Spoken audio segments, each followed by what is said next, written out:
Music by Vikesh भोजपुरिया।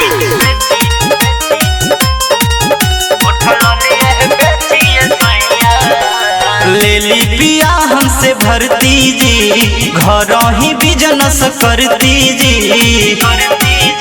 लेली पिया हमसे भरती जी, घर ही बिजनेस करती जी। कुछ लेली ना हमसे रुपया, अब छोड़ी दी गईल बहरा के, उठल लिए बेचिए सैया। अब छोड़ी दी गईल बहरा के, उठल लिए बेचिए सैया।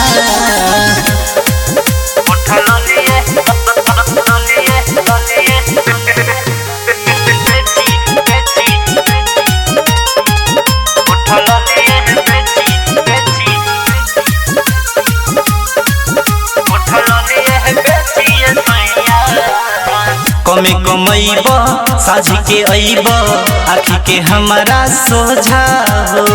जाई के बहरा माथे पतहरा, चढ़े न दे हब बोझा हो।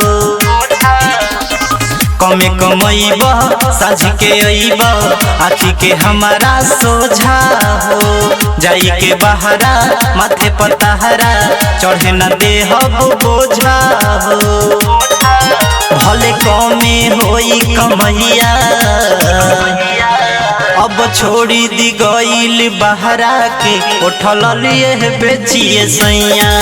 अब छोड़ी दी गईल बहरा के, उठल लिए बेचिए सैया।